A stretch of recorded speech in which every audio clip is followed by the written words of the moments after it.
Hey y'all, it's Amanda. Welcome back to the channel, and today we're going to talk about my favorite book covers of the books that I read in 2024.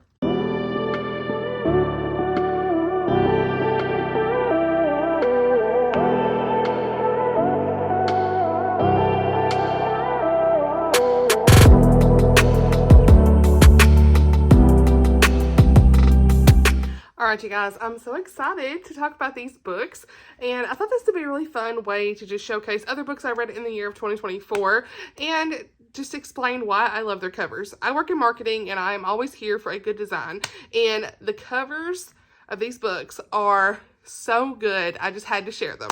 So we're going to talk about why I actually love the covers. What about it stands out to me? What does it remind me of? What is it reminiscent of? All that good stuff.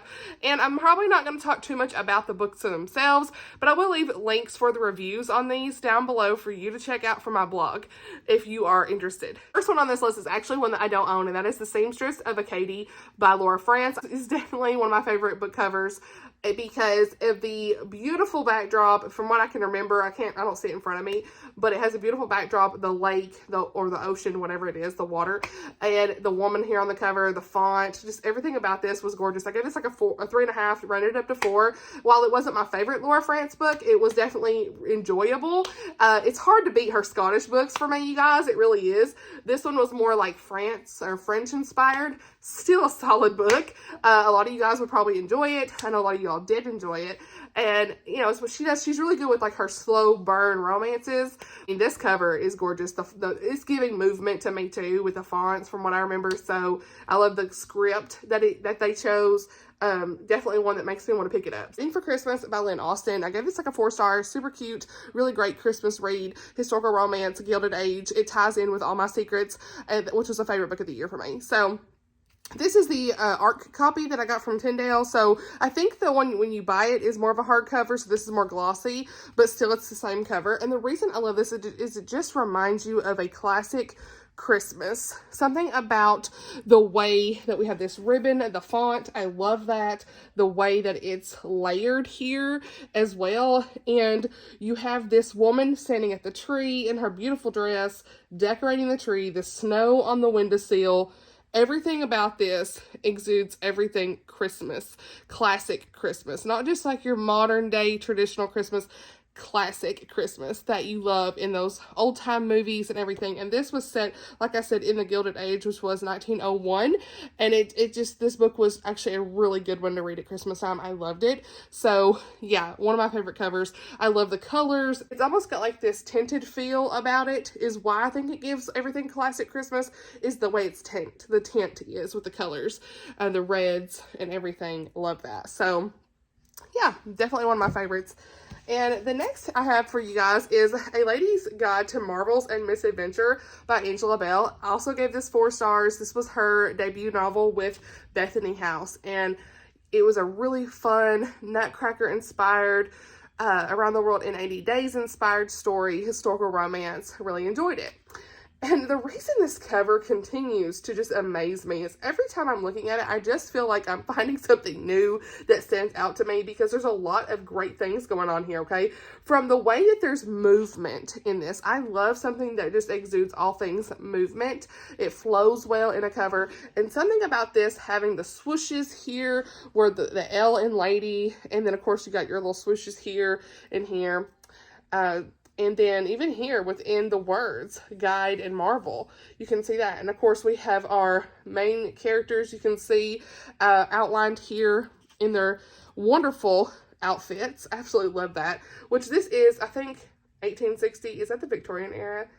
I don't know. I don't know anything about Victorian literature at all. Okay, but it's giving Victorian, okay, on the front.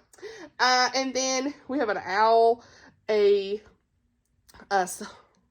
pocket watch? I was about to say stopwatch. No, it's a pocket watch. The gold, I love gold. You see a lot of gold in my thumbnails. The blue is gorgeous. It's like a sky blue, and it just really has like all the fun clockwork gears and things about it that kind of make you think steampunk. This is not fully steampunk, but this is in like a light spin on steampunk. I would say very, very light elements of steampunk. So even if you're not a steampunk person, you're going to like this anyway. But the gears and the clock and just everything about this, the world, and even down here to the city. Everything about this is so fun. I mean, even when you go to the back, it just continues throughout the back. And I absolutely love this. It really draws you in to want to pick this up. Like, ooh, that's unique. And unique is the perfect way to explain this book too, because the way that it's more like quirky characters. And there was one word that was used in the synopsis that just perfectly explains this. Was it eccentric? I can't even remember. Maybe it's not. Somewhere I saw that, the word eccentric, they're very quirky characters and fun, and all these things about this trip is so unique. And so, yeah, it's one I really enjoy. Then, of course, we've got Twilight at Moorington Cross by Abigail Wilson. Also a 4-star read for me. Really enjoyable historical romance. It's clean. And this is set in 1819 Kent, England. And everything about the cover is giving Regency. True Regency. From the purples and the pink, the sky. It's definitely one of my favorites because it's giving it like a gothic mystery Regency vibe from it. And that's exactly what we get, okay? I love when the cover also matches the story pretty well. And I think this one does. I love the girl's dress here and her hair. And we've got this guy in the front, honey. You know something's going on with a romance here. It's just gorgeous. It makes me want to be right there. We got this water effect here and the flowers and the way that the font is with this. It's also got a little movement in the T. I think this is a really good font choice for the cover. So, and like I said, it even kind of goes to the back and you can barely see it, but there is the building and the flowers and everything in the back. I love her covers. They are some of my favorites for sure. Next, we have got The Ice Swan by Ciesielski. And there's something about, oh, well, I should say, also gave this 4 stars.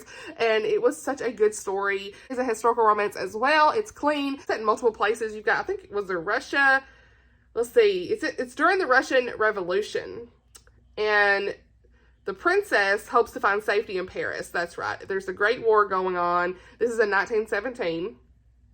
And she's hiding in Paris, and then there's a Scottish Duke and all this stuff. So you kind of got different settings here. But first of all, you don't see many metallic covers like this. Like, look at this. It just, I don't know if you can even tell, but it shimmers, okay? I love that. There's something about this that just is so unique as well. And the way that the bronze is with the front of this cover is very unique because you don't see a lot of like the silver and the bronze together. And a lot of times you might see black or a darker color with this metallic type color or a silver. And I love that they chose bronze for this. And in this, the girl on the front, it's giving Ice Princess, is it not? I love it so much. And then, of course, the Eiffel Tower in the back. I love the Scottish Duke romance part in this. Yes. Okay. Then we have got If the Boot Fits by Karen Witemeyer. You guys, this whole series has got beautiful covers, honestly. I'm currently reading, as of the filming of this video, Cloaked in Beauty. I mean, these are gorgeous. Even Fairest of Heart, gorgeous. And the reason, that I love these covers is if you look, specifically if I put them together, let me see if I can put them together. Like, look at this. The way they connected the spine, yes. And then I think whenever I put this one here, I don't know if it really goes 100%. I'm trying to figure that out.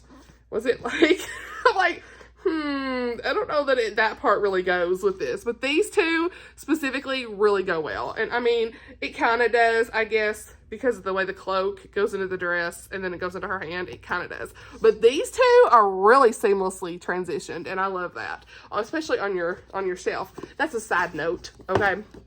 But this cover, If the Boot Fits, there's just something about the dress. It's giving Western Cinderella, and that's what you get, okay? Because you have the Western elements here, okay, on her dress, and then the dress itself, it looks like a Cinderella ball type dress, ball gown. I mean, and then this is giving all things Southern with the tree and the White House. Honey, everything about this, and it's Texas Ever After, it really does match what it is. And you go to the back, and I absolutely love this scenery here with the lake and the house really shown here as well. So that's definitely one of my favorites. I love it. This one is, I should say, I did give this like a 4.5 star. It's an honorable mention of a favorite of the year. If you haven't seen that video, it's coming if it's not already out. But if it's already out, I will link it. I haven't even filmed it yet, so who knows. But this is going to be in the honorable mentions regardless, because it was almost like a 5 star for me. It was so good. It has really good faith elements that I just really enjoyed. Characters. The fairy tale element in this is, of course, Cinderella, because the boot fits, right? And it's more of like a gender swap, because the guy, you're trying to figure out this guy, he lost his boot. Who does the boot belong to instead? It's more light on the fairy tale elements, but I really like the Western spin on it, and the romance was really good. Yeah, highly recommend that one for sure. All right, then we have got Tea with Elephants by Robin Jones Gunn. You guys, this cover is giving everything safari, travel, best friends, let's go. And it definitely exudes everything that the synopsis says it is. And again, love that. Oh, we've got a bookmark in here, honey. Yes. But this truly was a great story about 2 friends who are traveling in Africa. Loved it. And the cover definitely reminds you of that with the elephants, of course. Safari Quest. Yes. Okay. And she actually has another book in this series coming out next year, or this year. I'm excited. I'm really, really excited about that one. So, yeah, but anyway, the reason I love the cover, I give this 4 stars, by the way, but the reason I love the cover is because you've got these 2 friends, they're having tea up on the balcony or wherever. You see these awesome elephants. You don't see elephants a lot. It's just one of my favorite things. The only thing I don't love about this is this permanent sticker that says a suitcase sisters novel. You can't get that off. That's the only thing I don't like. So it is kind of like the bottom of the list, I would say, as far as that goes. But other than that, I love the way all the colors here. There's a lot of colors going on here. It is a great story and a great cover that goes with it. Next, the one I didn't fit in the thumbnail because, honey, it's hard. It's a weird shape, is Hinds' Feet on High Places by Hurnard. This is one of my favorite books of the year for sure. And you guys, this is like probably the top favorite as far as the covers and the illustrations inside. Lots of great scriptures inside. We've already shown you a lot, or I've already shown you a lot of these illustrations but there's so much going on. This is another cover that whenever you look at it, you feel like you're seeing something different every time. We've got, of course, the movement going on here from the beach, the birds, and the font, the way it moves here, and even our deer, and there's the flowers, the florals, the watercolor vibes here. I love watercolor, and the treatment on this is beautiful. Truly beautiful. And definitely a book I would recommend. It's a 5-star book all day. Highly recommend. It's a wonderful Christian, just allegorical journey. You have to read it. So, definitely one of my favorites. Then we have got the Foxhole Victory Tour by Amy Lynn Green. Y'all, this is so fun, this cover, because the story itself is just very intricate. I gave this like a 4-star, but it was still just very just empowering and powerful. And it's based on these true World War II stories of life in the USO variety tours or shows. And their worlds collide. These 2 women, their worlds collide when performers are around the world from the United States come together to tour North Africa. And you really see that in this cover. I mean, you know, at first glance, you might think it's just a woman singing, right? But when you look closer, you really see the people out in the crowds, okay, from war. You can definitely see that here. You can see them in the backdrop. So, I love the way that they did this. Love her green dress. Green is one of my favorite colors. And I love, again, the watercolor treatment. You got the planes up above representing war as well. A lot of times you see that in a World War II book. But I really enjoyed this. It's definitely one that sticks with you now that I really think about it, because it was unique in the story was in that these women were with performers. It's a great musical journey. If you like dancing and music and all of those good things. Lots of Hollywood stuff going on here too. Go into the back, and then you see even more of the details, the skyline and of the buildings, and then the tents of everyone that would have been in war during that time. And so, yeah, I just one of my favorites with the colors, and it's very vibrant and it stands out. It's definitely one, like, if you see it on a shelf, I'm going to want to pick that up, you know. Highly recommend that one too. Now, this one is gorgeous, you guys, and it's the reason I picked it up, and it is The Winged Tiara by Ciesielski. We got two of Janelle's books on here. Her covers are just always wonderful. This one, I gave 4 stars as well. Highly recommend. It was so good. It was giving Mr. and Mrs. Smith to me. Okay. You've got diamonds, heists, all these fun things in this. I really enjoyed it. And we got to say, the 20s, obviously, is what this is giving, right? Diamonds, tiaras. Like, of course, it gives what it needs to give for the synopsis. Okay. And the red, oh my goodness. Everything about this. From the red lipstick tied to the red gloves, the pearls, the dress with the sequins, and the tiara. Gorgeous. I love this. It stands out among the crowd to me. I wish it could be a little metallic style, just like the Ice Swan, because it does have that border, kind of like I think the Ice Swan does. Yeah, I wish it was metallic because I would love to see like some of these other pieces of this pop. But I also really like how they layered the font for the wing tiara on the cover because it makes it stand out a little more. It's kind of got like a, what would you say? A shadow, if you will, about it. So, yeah, really a great one. Tessa, Afshar, Land of Silence.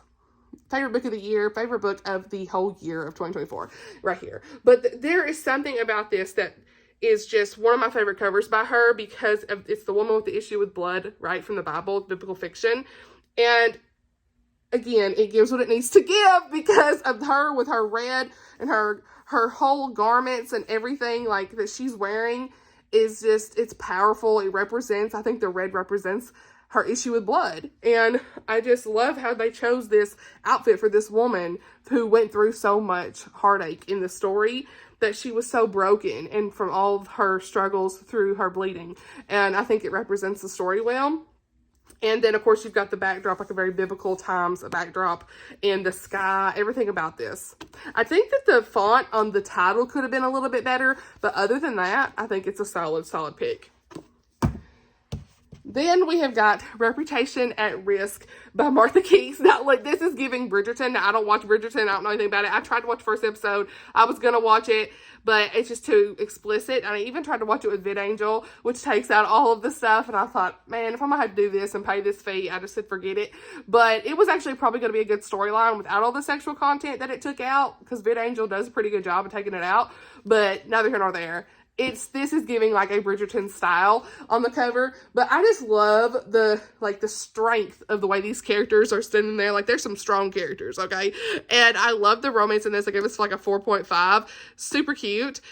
I mean, honey, I need to read the next one at some point, but it's giving Regency. It's definitely one, like Pride and Prejudice style. It definitely makes me think of that. I love her dress. It's gorgeous. And it just, I don't know, everything about it. The way that the back is with like this maze and like the gardening, honey, what? They keeping that stuff up. I mean, the fountain, honey, the building is giving Pride and Prejudice. Okay? I love that. I love that book. Also, the font on this one being cursive, the way that it's written with the R's, my favorite. I love a good script. Now, Firestorm by Nancy Mehl. The reason I said this cover is the reason that the new one, Shattered Sanctuary, was not my favorite. Because when you compare it to this, I just love this. I also love the way these feel. They're like more gritty. But this cover, something about the way that the blue and the way that the font is almost transparent a little bit. The blue and the red with it being in the winter time. This is also a really great winter book series to read if you haven't. Book one is, of course, Mind Games. So you do need to read it in order, in my opinion, because it's like all about this lady Kaylee Quinn and all this stuff that she's going through. But Firestorm, I mean, it's giving all things winter. I love a good winter cover. And it definitely makes me want to read it. It just, you don't have a lot of fire stories, and I need to know. Same thing goes for one I got recently, wherever it's at. I don't even know where it's at, but it's the new Lynette Eason book. The way that fire is done in that one, I really like that too. But anyway, I don't know what I'm saying. I just really like the way this one was done with the way the fire was coming off and everything. It just made me want to pick it up. And it's my favorite cover that she has, I think. So, not a whole lot to say about that one, but I still really enjoyed it. Now, The Summer of Yes by Courtney Walsh. This is the only illustrated cover, I guess I should say, because I don't remember seeing any others. Well, actually, The Lady's Guide is illustrated. But I guess for a rom-com, not rom-com, it looks like a rom-com, I should say. It's not a rom-com, but it looks like it.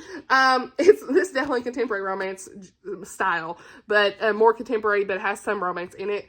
So it's like half and half. But this is obviously a road trip story, you know, from the cover. I love all of the, like, just all the colors in general, from the pinks to the yellows to the blues. There's everything here. They're in the car. They're ready to have their summer of yes. Okay. And then, you know, we're going to get a good story about two women. Whatever's going to go on, we need to know. One of my honorable mentions for favorites of the year, it was like a 4.5 for me.